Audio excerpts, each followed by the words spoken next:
So at a certain point, we have to stop waiting for our leaders to insert themselves as beings of peace and love and just doing it individually. As a choice is first choose, I'm not going to participate in that BS anymore. I'm going to keep my eye on it because it's still happening and it's still hurting people and the impacts are very real. Let me just say this, like oppression and patriarchy and war are completely invented. Racism, sexism, completely invented. None of that has any true basis in how humans rise up from this place. Those are all stories, which is like the saddest part about where we are is that we're destroying ourselves for stories. Have you been feeling disconnected, worried, or overwhelmed in life, or when you look at the state of our country and the world? If so, you're not alone. I'm right there with you, and you're in the right place. Hi, friends. Welcome to the Connected Way podcast. I'm your host and minister of connection, Rev Dev. I believe that connection is the healing path forward for us as individuals and as a collective. So on this podcast, we will explore all things connection. Connection to self, to others, to the land, and spirituality. But specifically in season 1, we are looking at the coming election through the lens of connection. How we can get informed and involved in politics and this election in digestible and engaging ways. How our spiritual and cultural beliefs and values intersect with and inform politics. How this election fits in with the larger evolution of our society, and how we can actually connect with people in these polarizing times. I know that connection has the capacity to move the needle in this election and in our individual and collective evolution. May it be so. Let's get into it.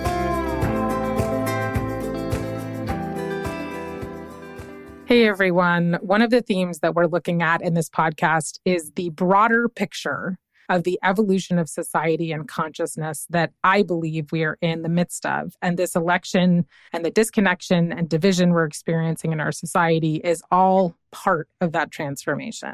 I wanted to bring onto the show some of the guests I already knew that I thought could add insight to the conversation, but I also had hoped to connect with new teachers in this realm. And our guest today is just that. Shiloh Sophia McCloud is an artist, a teacher, and a spiritual seeker with insightful wisdom. She is a new-to-me teacher, but I actually have known her artwork for quite some time. If any of you have ever used or seen the Mother Mary Oracle deck that Alana Fairchild wrote, Shiloh Sophia is the artist of all of the beautiful depictions of Mother Mary in that 44-card deck. So I have a very special place in my heart for her artwork and beautiful paintings of Mother Mary. Today, she is going to share some of her understanding of the rise of the divine feminine, quote unquote, that we sometimes talk about right now. But as she says, it's actually the rise of our awareness of the divine feminine, and also her understanding of the shift that we are a part of and can contribute to, moving from individualism to collectivism, and to use her words, using from an era of domination to an era of collaboration, which I just love and can't wait to dig into. So first, let me introduce you officially to our guest. Curate Shiloh Sophia is the matriarchal leader of the Musea community. She is a spiritual teacher, artist, and author, centering the healing arts as a path of practice. For 30 years, she has guided tens of thousands of women in accessing self-expression to awaken embodied consciousness and ecstatic discipline. What a cool combination of words, ecstatic discipline, so that we can create the loving world we live for. She guides revolutionary ceremonies designed to offer recovery from systemic oppression into liberation, belonging, and celebration. The vision of nurturing the soul through art and education is rooted in the studies of archaeomythology and the community visions for the future. The community has developed a new spiritual discipline for seekers with creativity as the core form of devotion and the gateway to spiritual access, which I just love because I'm a super creative person and it is my biggest spiritual practice, which is why I'm so excited to have connected with Shiloh Sophia. Anyways, her body of work, quote, the teachings of intentional creativity, end quote, arises from a lineage that has been passed from hand to hand for 3 generations. She is the co-founder of Musea's Center for Intentional Creativity and Consciousness, a 400-year vision for a museum, university, sanctuary, ecosphere, and apothecary, centering the art of women and their families both locally and globally. Those who are called to a life of study with Musea engage in a devoted path which offers a creative spiritual lifestyle in community, earth-based activism, and mystical animism. Her legacy, Cosmic Cowgirls Trust, is the guiding force within Musea's philanthropic vision, a foundation 501c3, which is run by a council of certified graduates. She has stewarded physical spaces for over 25 years, and she lives in Northern California on the campus ranch and film studio, where she teaches and offers red thread circles, ceremony both in person and virtually. You can find her most mornings having tea with her muse among the redwoods and grapevines, looking to solve the mysteries of the universe with a paintbrush and a pen. She is a prolific painter with collectors all over the world. She has authored 7 books, and more are always in the works. She was taught by her 2 mothers to live life as a great adventure, and indeed she has, and calls each of us forward into the power of unreasonable love for one another and all of creation.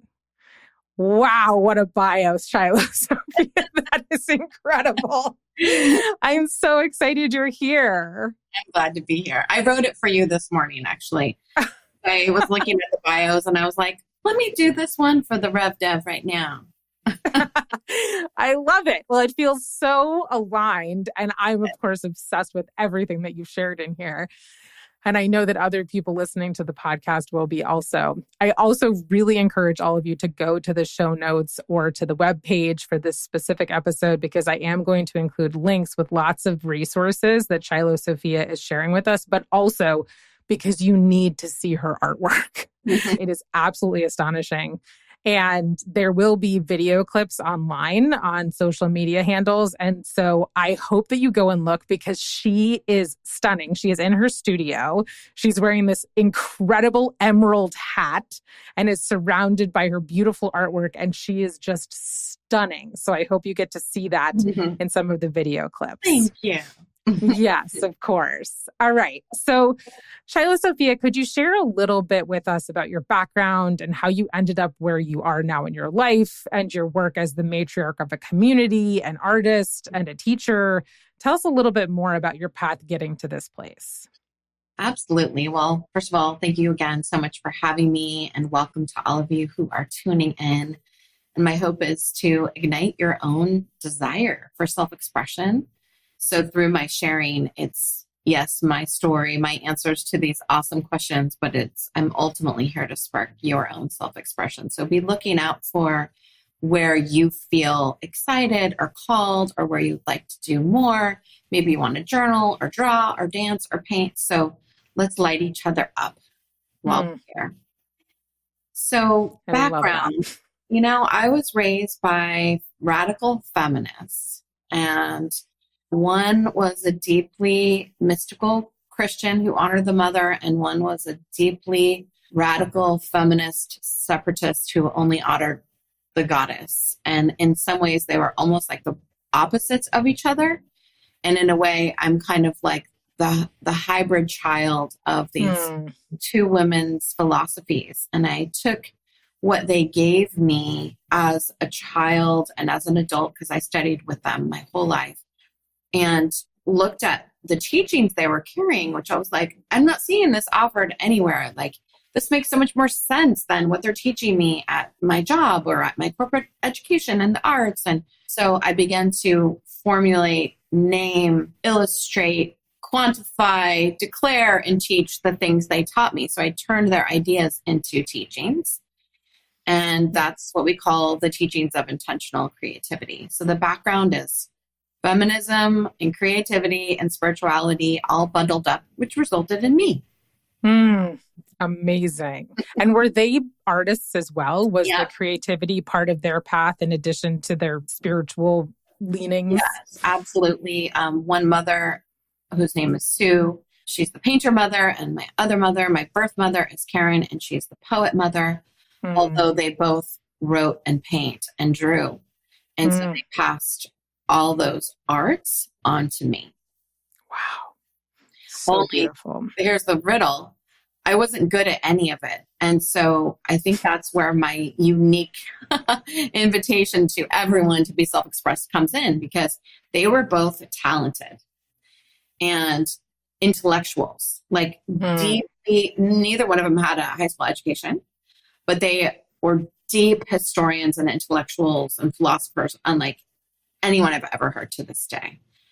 And so I was raised by these very brilliant, talented, severe women, and did not show promise in any of the areas that they were teaching me, other than like a philosophical way that I would categorize things that they were saying. So mostly it was my version of the intellectual capacity that they were sharing. I'm like, oh, if you do this and this, that means this. Okay. So I was like the summarizer. So I became sort of like a storyteller for their wisdoms. But I wasn't good at drawing. I wasn't good at painting. And I wasn't good at following any rules of grammar or being a good writer. So my success is really based on my limitation, that I went ahead and went to college anyway, but I hated it. And I knew they were destroying my creativity. And so I, after a couple years in corporate education and I had a job, I left those things at like 24 and moved to the mountain in Mendocino County and studied with my moms for my education instead. That's amazing. Wow. So powerful. It actually is. Makes me cry because it's like, oh my gosh, what a gift that I got to do that. Yeah, that is really, really profound. And such a testament to the wisdom that they both carried, but also your internal wisdom that was, informed by your mother's wisdom, but also came through you in a different form. Yeah. Your own form of brilliance that didn't necessarily mirror theirs, but was fostered through learning from them, which is so powerful. When people would say things to my mom's like, wow, how about your kid? My mom would be like, oh no, she came in this way. She's our mother. So. Wise women. I love it. So good.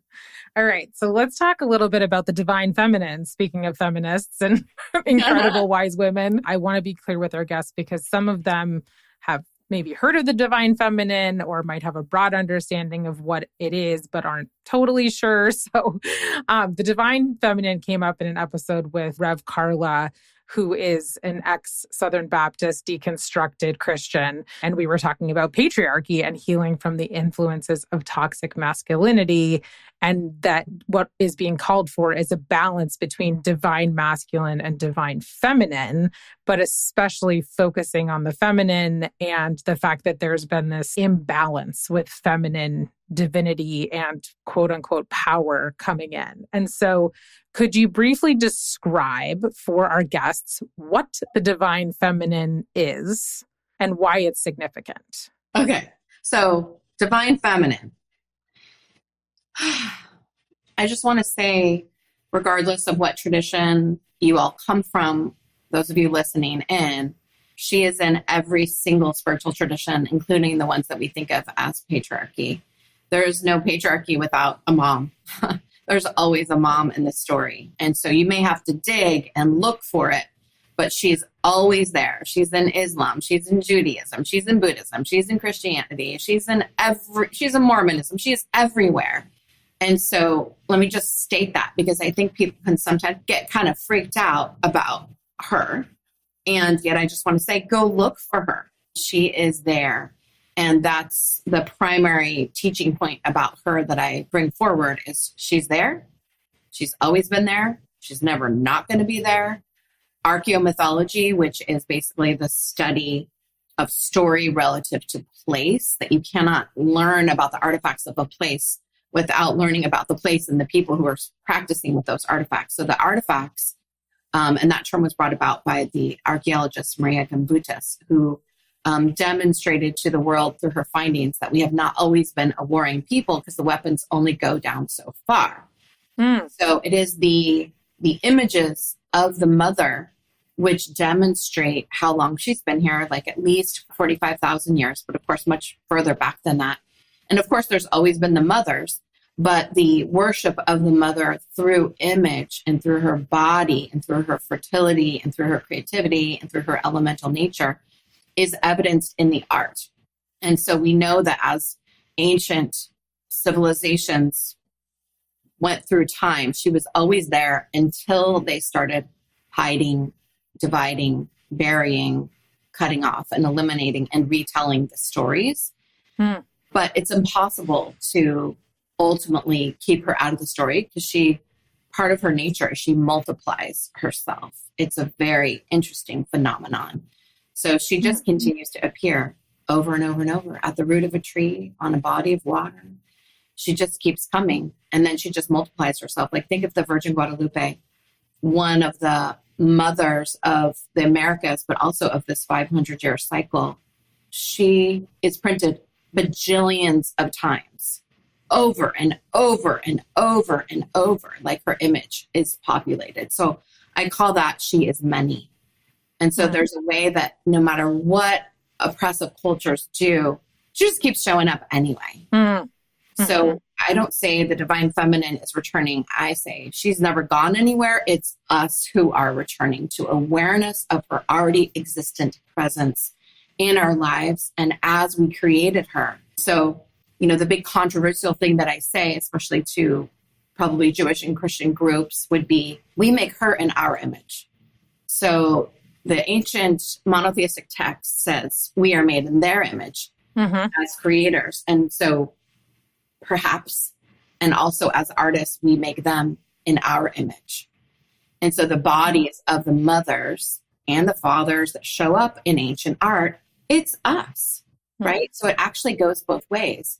But with the rise of monotheism and make no graven image and make no idols and altars and all of that, we kind of remove this relationship with the artist in worship of creator and creation, making with our hands and painting and dancing and drawing and sculpting. So if you remove that from the people, then you get to create a God without a root system that humans don't get to actually make art to. And this is a really damaging feature of oppressive cultures. Very interesting. That's really interesting. So I have so many questions. I want to back up for 1 second and find the distinction here, because we're talking about the divine feminine. You are talking about the mother. And so is the divine feminine the divine mother? Is there a distinction between the two? Is there divine femininity that is not maternal? Like, what is it that characterizes the divine feminine? Are there characteristics of the divine feminine or sort of adjectives or ways of being in divine feminine that people could resonate with? Well, I feel like the divine feminine, terms we made up to describe the archetypal presence of matriarchy and the maternal instinct to care and provide and nurture and to give birth to. And mothers and female-bodied are the primary ways that those divine feminine qualities get brought through, but certainly other bodied and gendered can bring in mothering qualities.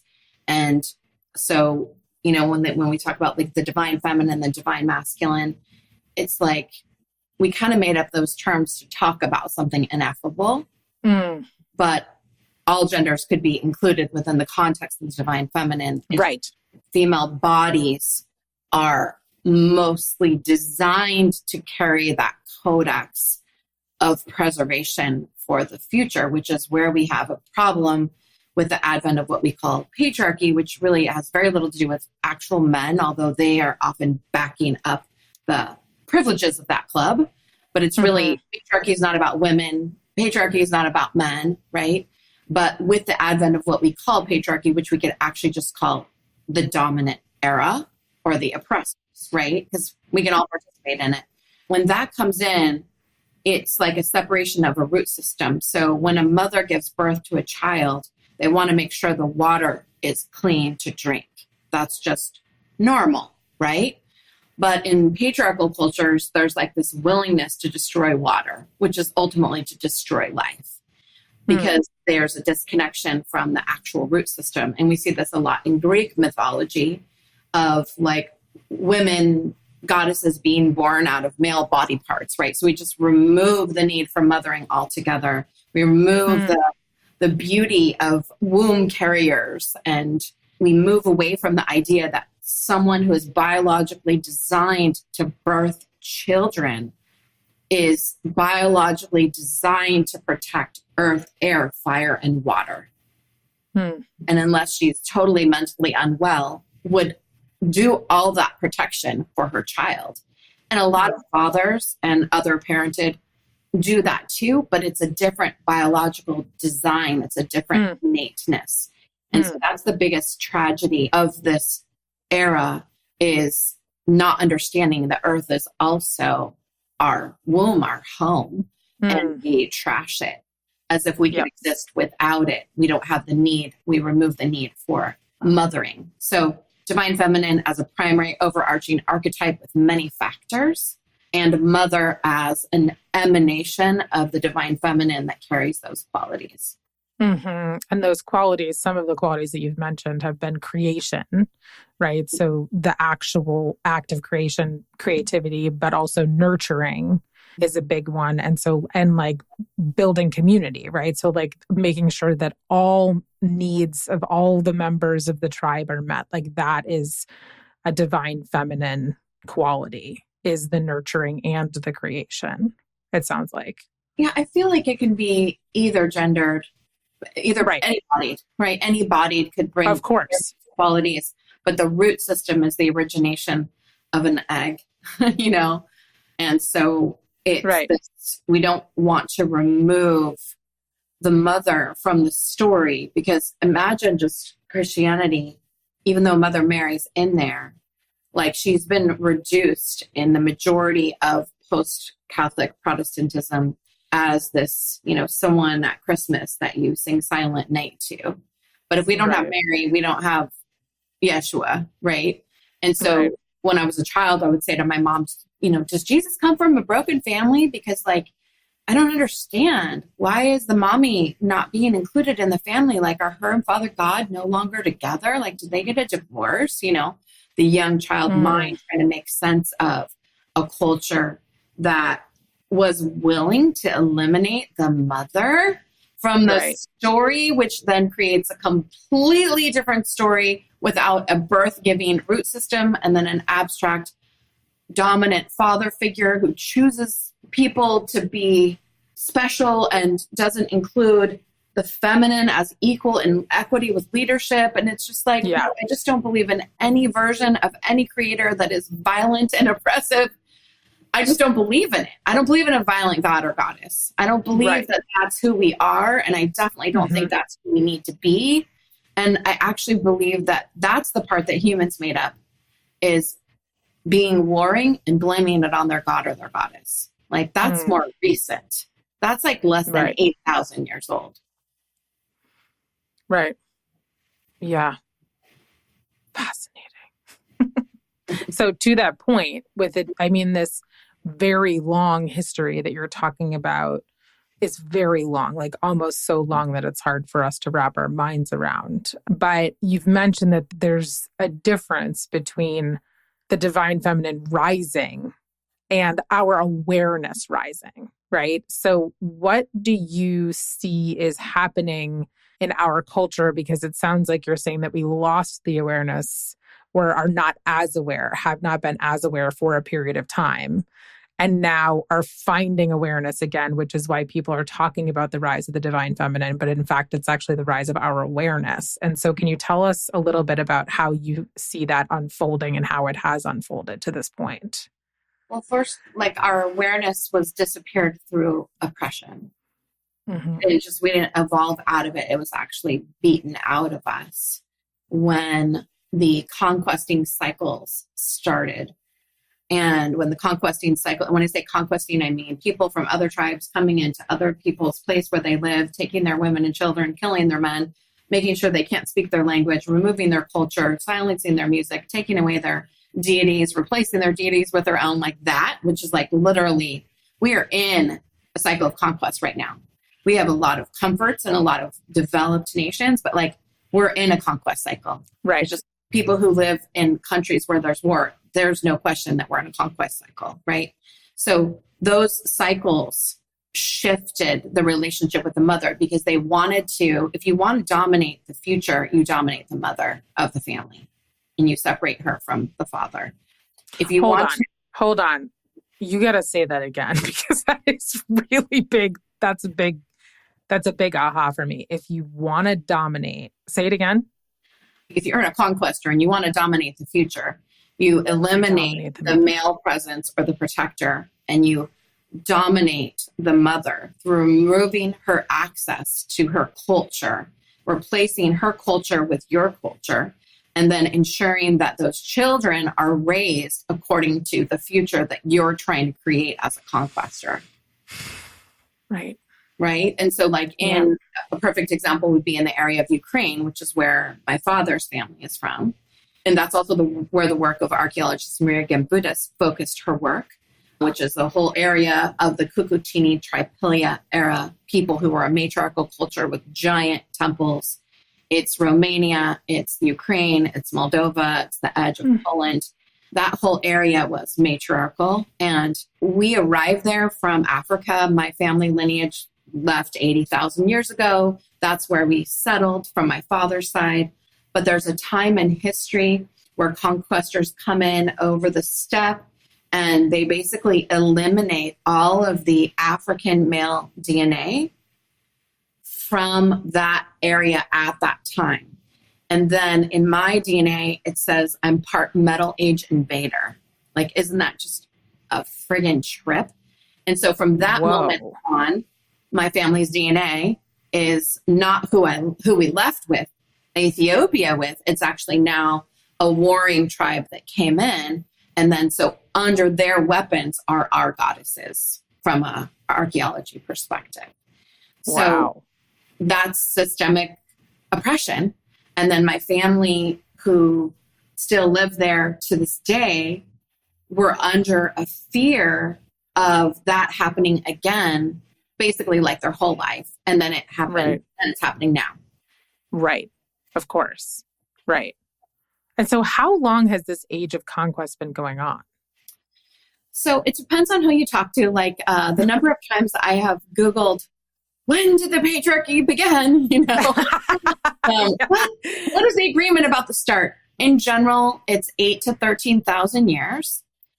And when we look at a timeline, okay, it's a long time. Yeah, it's a long time. But when we look at a timeline, if we go back to about 12,000, it's the onset of the Holocene era. And then 11 to 10, we start seeing the influence of what we think of as patriarchy. Again, any men listening, I'm not talking about you. I'm talking about structure. Right. And this begins the era of a conquest and colonization and the beginning of many forms of slavery combined with agricultural revolution and then a gradual decline of matriarchy and what we think of as polytheism. And polytheism is like where there's more than one god, more than one goddess. And it's also very regional. So when we have a dominant era, we sort of do away with that regional deity thing. And we're like, no matter where you're from, this is your god, right? So that doesn't work. It does not work because the gods and goddesses of the ancient past were connected with the geography. So the god or goddess of any area would be connected with corn or clay or water or moons, right? So the way that we worship deity was regional. And when you replace regional worship with monotheistic worship of a god from someone else's neighborhood, it doesn't totally work because it only gets enforced through domination. So then we go a little further into Neolithic and Stone Age, and then we have like an increase in the rise of monotheism between 6,000 and 7,000. Right. But then in around 5,000, curiously enough, we have a rise of new goddesses and cultures. And this is a really interesting place because we have a lot of male and female rulers together, whether that's Isis and Osiris or what we think of as Yahweh and Asherah, like in the land of Gaza now, prior to the original conquest of that place, there were 3 sets of deities and they were all male, female. So we went from matriarchy to a couple rulership, then to patriarchy. And those male counterparts in many cases became more primary and more dominant. And some say it's because of the warring nature. Some say it's to protect. Some say it's, so many theories about why patriarchy was allowed to take root. In our community, we kind of think of patriarchy as a trauma response to the climate change of that time, because we have gone through quite a few different climate changes like we're going through now, only this one we made a lot worse by what we've been doing.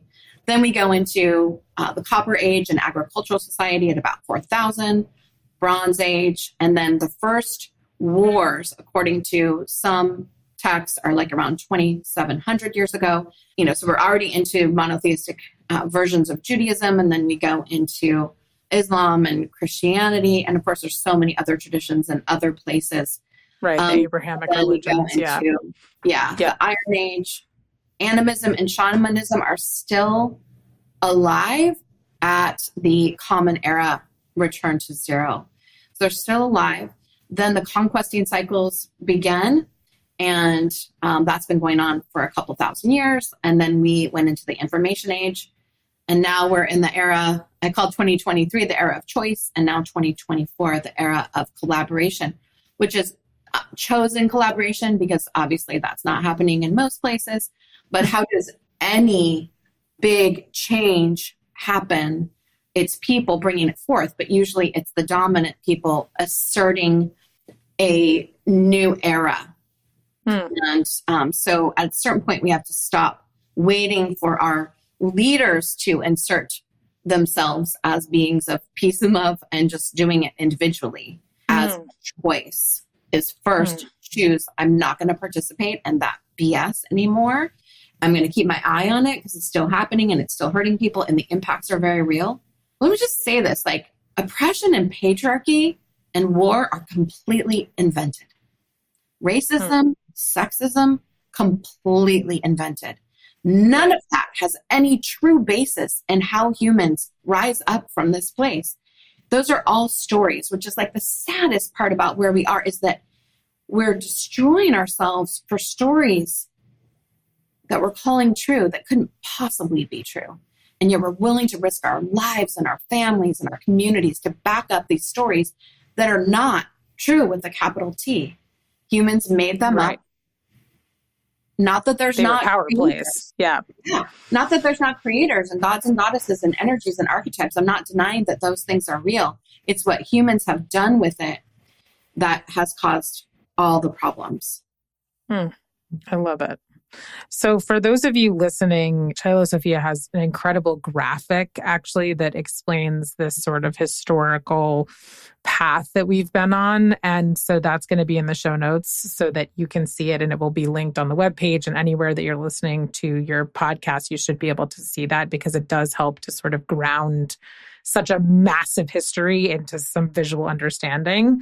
But this is so fascinating. And so you specifically mentioned, and I know this is what you are most interested in right now, is this move from the era of domination and these conquest cycles that are part of the era of domination, I think. And we're moving from there into the era of collaboration. And so I would love for our guests to understand, and me to understand more about what is the era of collaboration and how is it coming about? What does it mean? How do we get there? What are we doing? And why is 2023 the choice? What does that mean? Like, that sounds like we were at a tipping point. And so what was the choice we were making, and what's happening with collaboration? Yeah, of course, I'm not the only person bringing out the era of collaboration. Everyone who's been fighting power over structures has been bringing it forward all this time. So just say I'm just one more voice who's declaring it. I think that when you're a community leader, there's like what's happening in the world and the collective, and then there's what's happening with the people that you serve.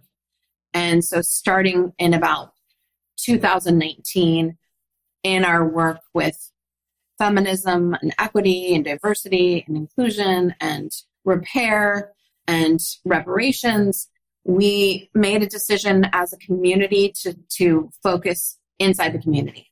So not to be a spokesperson for change in the world at large, but actually where could we make change with impact inside of a smaller group? And so it's almost like we're keeping our eye on what the collective is doing. There's a burning building over there. And there's lots of people over there. And we're just a small group, a tribe coming together to see if we can work out some of our challenges here. And then each one of those community members who works out our challenges here can then go back to the burning building and the people over there and do the contributions that they want to do. But it can become too vague when spiritual leaders and community guides are just like addressing all of racism, all of sexism, like we're making these huge broad sweeps, and it doesn't work. Just like a monotheistic God removed from one region, inserted into another region, you go from a water town to a desert town, the same rules don't make any sense to the agriculture and to the mind of the people. So it's like this opportunity to choose to work inside of a smaller group, the challenges and the blessings of that. So in 2023, our community made that decision together. So that graphic is like developed in our community. So 2023 was our year where we're like, that's over. So that's our point. So we're putting that like on the map. We're putting that as a marker. I'm going to tell you about why I think we can do that, right? And then 2024 as the era of collaboration. And just to be clear, Shiloh Sophia, when you say our community, you're talking about the Musea community? Yeah. Mm-hmm. Great. Okay. I just want to make sure. I'm talking about the Musea community, which is, between 10,000 and 30,000 women, or on any given day, a couple thousand who are interacting even on any given day. So like we have a Facebook group with 10,000 people, 8,000 are active on a regular basis. So it's big, but it's centralized too. And so, yes, we focused inside of our community to make that change for ourselves. And the reason why we felt like we could do that, which is sort of like a big ass idea. Like, who do you think you are, right? Like, that was one of your questions in my prep work. It's like, what qualifies you to have this conversation, right? I love that. I feel like one of my life assignments, which is given to me by Mother Mary in my early 20s, was to do my part to change the image of the feminine in my lifetime. And I was so young when I received that sort of mandate or woman-date. But I was like, it was just the beginning of the internet. And I was like, do I need to do billboards? I hadn't even created hardly any paintings yet. Like I had no idea how that was going to happen. And then between 20 and 23, I started going, oh my gosh, there are literally tens of thousands of my images and thousands of other women's images that are a result of our body of work.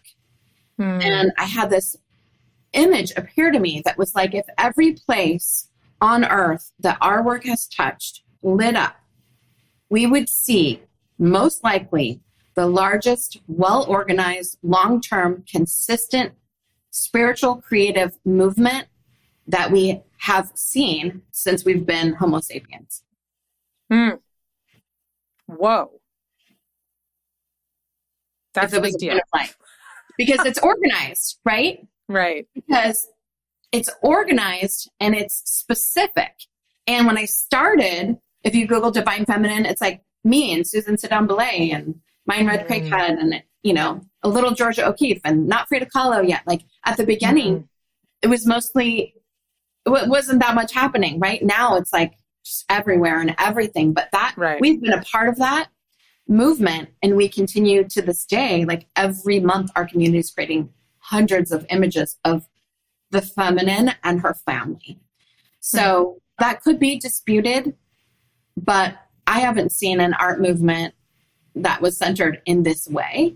Yeah. And I'm talking about actual impact. So when we say in 2023, we entered the era of choice that now becomes collaboration, it's based on having a certain reach, not about me being famous or the community being famous. It's literally points of touch. Right. That I think if somebody, like I like to imagine in the future generations looking back at this time, when we mark the back of our paintings with a symbol. And I think of someone 500 years in the future, looking back and finding all these paintings with that symbol, and then knowing we were connected all around the world. That is so amazing. It is amazing. It's like future consideration of archaeology. That's so neat. Yeah. We actually paint with the perspective of, if someone finds this painting, what will they deduce archaeomythologically about what you cared about? Do you have corn? Wow. Do you have water? What are your symbols? What are your colors? Are there flowers and creatures that are now extinct? You know, the way that we look at artifacts and to deduce who the people are, well, we do that now. And we are sending messages to the children of the future. And we're also doing some pretty large-scale futuristic projects to leave messages for them. And so what characterizes in your mind the era of collaboration that we're moving into, or that we're in now? Because people probably can understand the era of domination since we've been living in it. So how do you describe the era of collaboration? I'm sure it's very challenging to use words for, but what does it look like and mean to you? It's literally mutual decision-making with respect for the elements. It's really simple. It's actually with respect for the elements. Yeah. So we will not consider someone's opinion valid who does not honor water. So if you don't honor the basic elements, or you're trying to dominate the moon, or you're just conquesting and not acknowledging what our countries have done to the indigenous stewards, so I'm unwilling to collaborate with someone who does not honor the basic elements and who does not have the basic awareness that we're in a cycle of conquest. So we basically provide education at Musea to get people as conscious as possible so that we can make decisions together from a conscious place. So good. And I absolutely agree with you that it is essential for us to have awareness and acknowledgement of the conquest and colonization of indigenous peoples in general, but especially in this country. It has been not dealt with well. And there are baby steps being made over time, but there's much more work to be done there. And so I really appreciate that it's collaborating with the elements. It's, with your artwork in particular, but also everything that you're talking about and species that are extinct. It feels also like this weaving of, from my perspective, in the connected way. It's like if someone is not accepting of our interconnectedness, or the fact that we are here and need to be caring for the earth, for the divine Mother Earth, for all of the beings here, and that all beings are valuable and worthy of care and nurturing and fostering them as loving whole beings, then it's not necessarily worth being in collaboration, because we have very different ideas of what is true, quote unquote, big T true, right? So, I really appreciate that. Yeah. And I think that's part of why I'm excited about the potential of having a Black woman president in the United States, because in my experience, the people in the community who know the most are Black and brown women. Yes. They know what the heck is up, right? Yeah. And so I'm like, okay, maybe, this could be something beautiful. Maybe this could be amazing. I mean, anyone in those positions is always challenged by the structures and the rules that they are guided by and tempted by, the agreements that they need to make in order to just engage with that structure. And at the same time, this could be amazing as a shift. And one of the things I would be pushing for is the acknowledgement of slavery and the repair, and the acknowledgement of indigenous people and land back and other things like that. And until this is a belief now with a capital B, I don't believe that there can be healing or peace in this country of any kind until those two things get acknowledged in a significant way. Mm-hmm. And they slavery and the stealing of indigenous lands and oppression of indigenous and people. all of the accompanying continued. Yeah. Yes. Yeah. Agreed. And I'll just add, and Hawaii and Guam and other places that the United States is, occupying. Colonized. Right. Yeah. Absolutely. I am hopeful of that. Does it seem likely? I'm kind of like, I don't know, but we have a chance at it. We do have a chance at it. And there are other countries who are farther ahead than us in that, right? Yeah. I have a very dear friend in New Zealand, and learning about some of the work that is being done with reparations, but also like being treaty partners. There's definitely more work being done, and there are people we can learn from.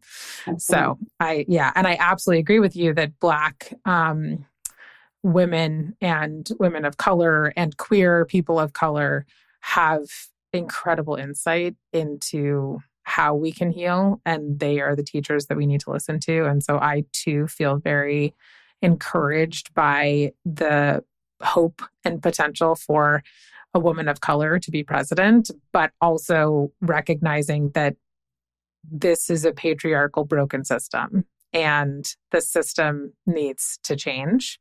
But what I'm hearing you say is that you feel like her being in office would have more potential for assisting in us moving towards this era of collaboration, moving more towards a society that takes care of other people and embodies more of the divine feminine characteristics of nurturing and creation and caring about one another and equality and balance of feminine and masculine energy, as opposed to being more oppressive.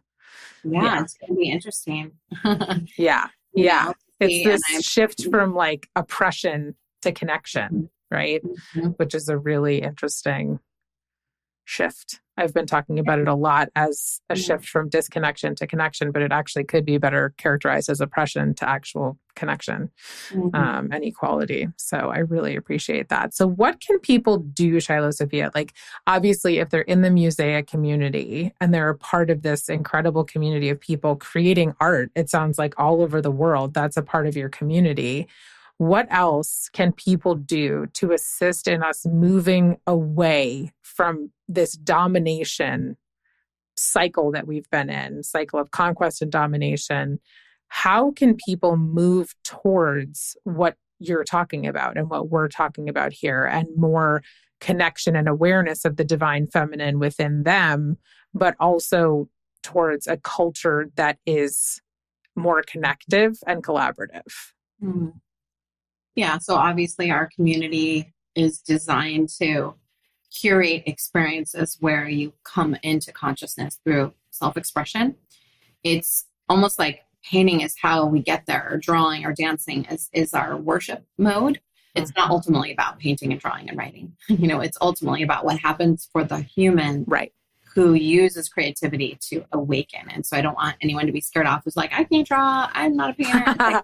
That's almost irrelevant. It really is irrelevant. And people don't believe me until they come in and paint a painting that just like knocks their socks off. So we're not just calling in all artists and creatives. We're calling in people who want consciousness and a spiritual path that is non-dogmatic.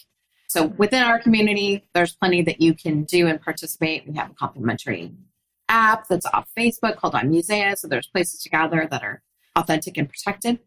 But in terms of what they can do, I'll just give one step, right? What you can do to enter the era of collaboration and exit the era of domination.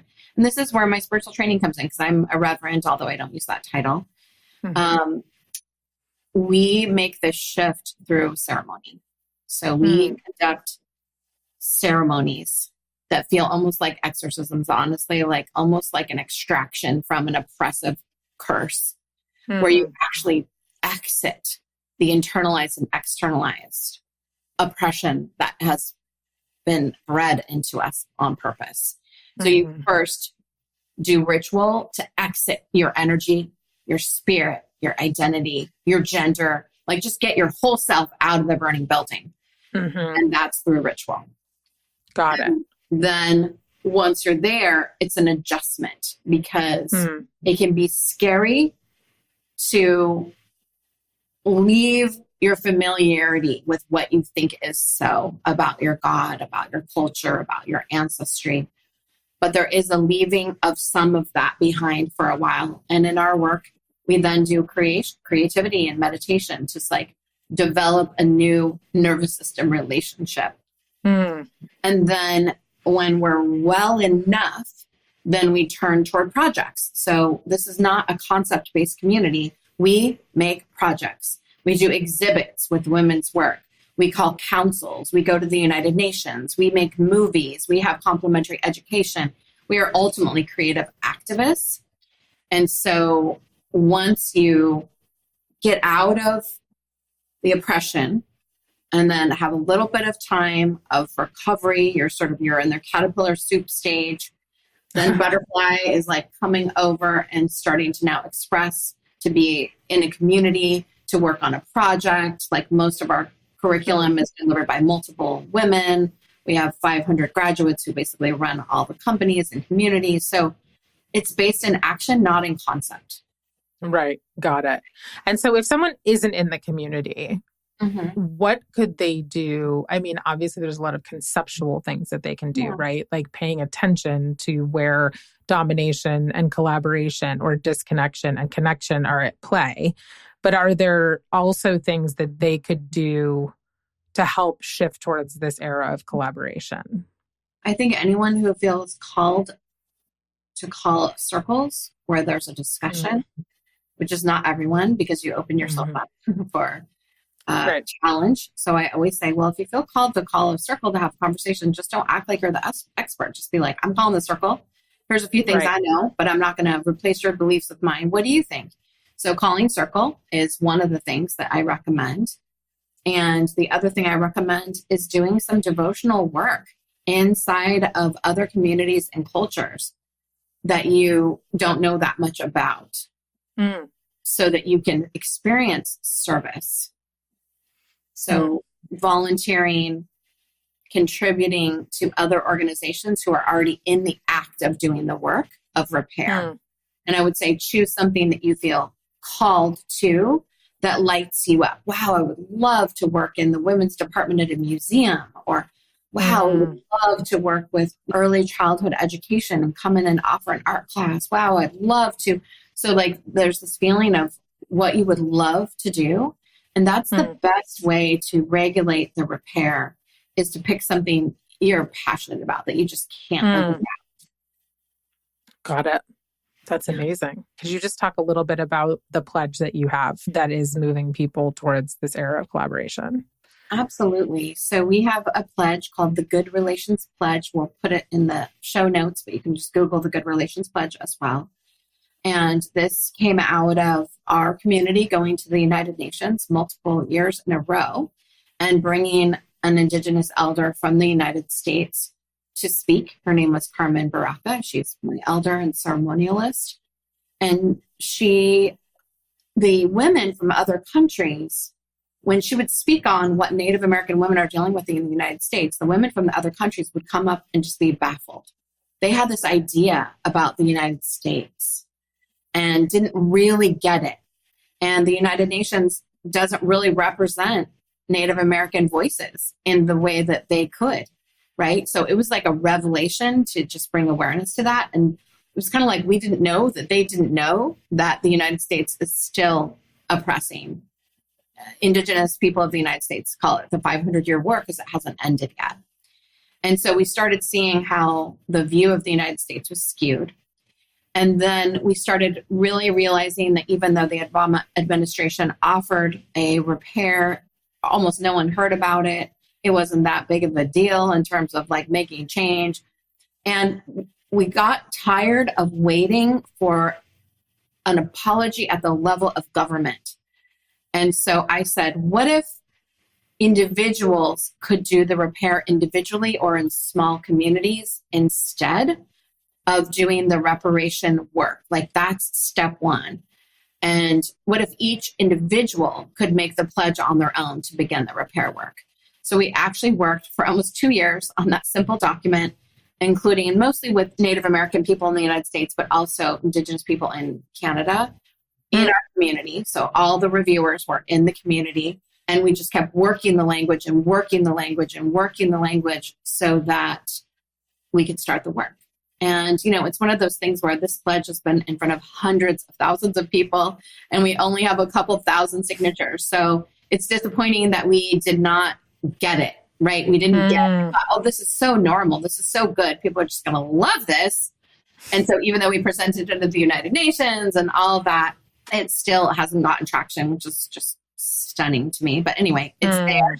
And it's a version of the activism of what our community does. We also led a gender inclusive petition for making the Universal Declaration of Human Rights inclusive of other genders. Also did not reach the level of acclaim that my younger feminist self was like, this is going to be amazing. Everyone's going to want a gender inclusive declaration. No, not exactly. So yeah, good relations pledge. So those are examples of acts of activism that we take as a community. And it would be great if it went out there in a really big way, but it's less about what ends up happening with it and more about what we're doing inside of our community. Mm-hmm. Got it. Wow. There is so much to talk about, Shiloh Sophia. Thank you for being here. This is so incredible. It has been such an incredible conversation, and I hope that it is the first of many conversations. And I, for one, will be checking out your community and all of the work that you do. For our listeners, you can connect with Shiloh Sophia and Musea Center for Intentional Creativity and Consciousness at www.musea, it's musea.org. She also has offered a Manifestation Reimagined workshop that's complimentary, and that will be linked in the show notes as well. You can subscribe to her Substack, which is called Tea with the Muse, which I love. And then I will also share her links for Instagram, Facebook, LinkedIn, all the things. And also this Good Relations Pledge that she just mentioned so that she can get more signatures, because I think all of you probably want to commit to doing this work as well. So all of that will be in the resources on the show notes and on the webpage. And thank you again, Shiloh Sophia, for being here with us to talk about the divine feminine and the era of collaboration and this massive shift that we are a part of. So thank you for being here. Thank you so much. Thank you, everyone, for tuning in with your precious time. And I hope you are sparked to take some action that your body and heart are calling to you as a result of hearing this conversation. Amazing. Thank you, Shiloh Sophia. Thanks, everyone. Thanks for joining me for this episode of The Connected Way. You can find all the resources mentioned in the show and even more resources in the show notes and on the podcast page at theconnectedway.com/podcast. Before you go, a note about sponsorship. This podcast is currently sponsored by me, Rev Dev, and you, the listeners. If you're interested in supporting the podcast and the work of The Connected Way, enhancing individual and collective connection to self, others, the land, and spirituality, you can donate on the podcast webpage. There is never any pressure or expectation, but if you feel called to support the work, any contribution of any amount helps, as do your good thoughts. And finally, I'd love to hear your biggest takeaway from today's show. What inspired you? What surprised you or made you think? Let me know by posting a comment on any of the posts or DMing me on Instagram, or of course, you can always send me a message on the website. Thanks again for being here, friends. May this podcast bring more connection to you and the collective. And so it is. See you next time.